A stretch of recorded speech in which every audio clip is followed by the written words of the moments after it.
What's going on, everyone? So, I have this DVD pack where it had Club Drug, Killer Clowns, and this movie I'm going to talk about today in it. So, I never actually talked about any of the Killer Tomato films, but there's four of them, and we're starting with the third one because this is the first one I've seen. So, today we're going to talk about Killer Tomato Strike Back.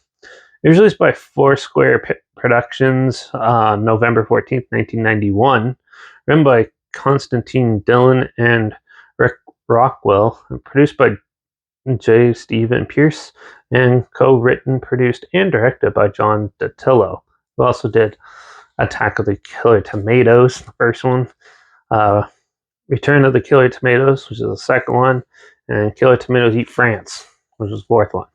But he's also done Black Dawn, Happy Hour, and Nightlife as well, to name a few films. So yeah, this is somewhat of a spoof movie mixed with like Killer Tomatoes.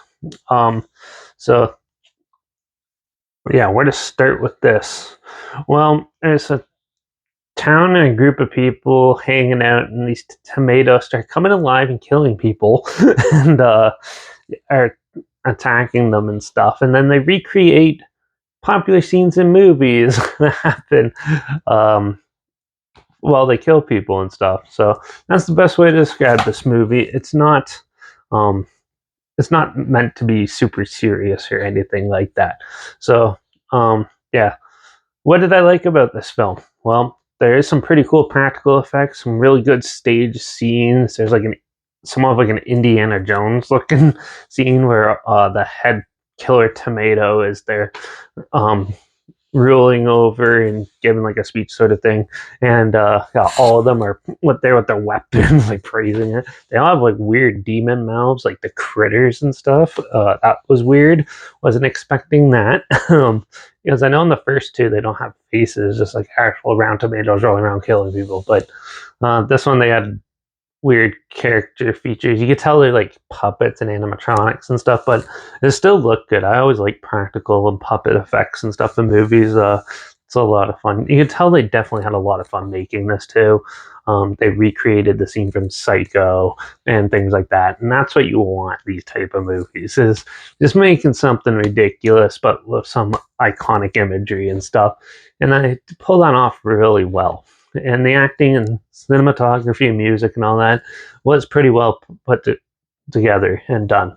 Yeah, there's not too much really wrong with this movie, except it's very padded.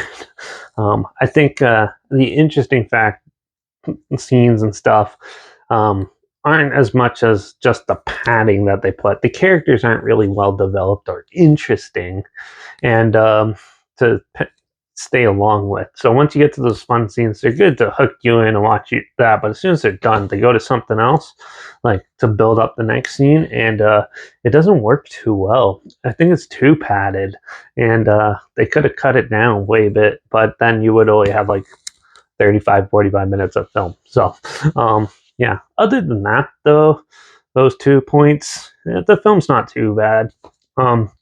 It's the third one in the franchise. I heard it's not the worst, but yeah, I still thought it was really padded and overall not too funny or interesting to hold my attention. So for the most part, though, half of the film was a lot of fun, but then the other half was quite the downer. It was really roller coaster ride of a watching experience. So I'm gonna give Killer Tomato Strike Back a 2.5 out of 5. So yeah, but if you want to check it out, I'll try to find a trailer or clip or the whole movie or whatever and link it down below. But also link down below is my Instagram, so I post clips of films I'm going to be in the future on my stories. The film title hashtag and something film and hashtag, so you're aware of it. My Letterbox is down below. Direct reviews. I'm going to post my first star rating after watching the films, and also my Letterbox. No, that's a Letterbox. My Twitter is down below at reviews_Derek. Yeah, so like this video, share it so more people are aware of it. Comment your opinions of the film down below if you have any. If you want me to do the rest of the Killer Tomatoes franchise, let me know down below too. But also, if you have any films or film franchises in any genre and on any streaming service that you want me to do in the future as well, comment those down below. Try to as soon as I can, and if I can find them. Make sure you subscribe.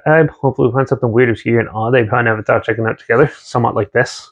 Also, so you hear my opinions on popular films that have come out, classic films, and reviews on other things as well. And don't forget to ring that bell because I'm going to go into more indie slasher territory for the next review. We're going to there's a good indie slasher from like the mid 2000s called The Redwood Massacre. And I heard it's pretty interesting, so I'm going to check that one out in the next review. So make sure you tune in for that. Watch out for all those killer tomatoes eating people, and I guess I'll see you all in the next review. So until then, cheers.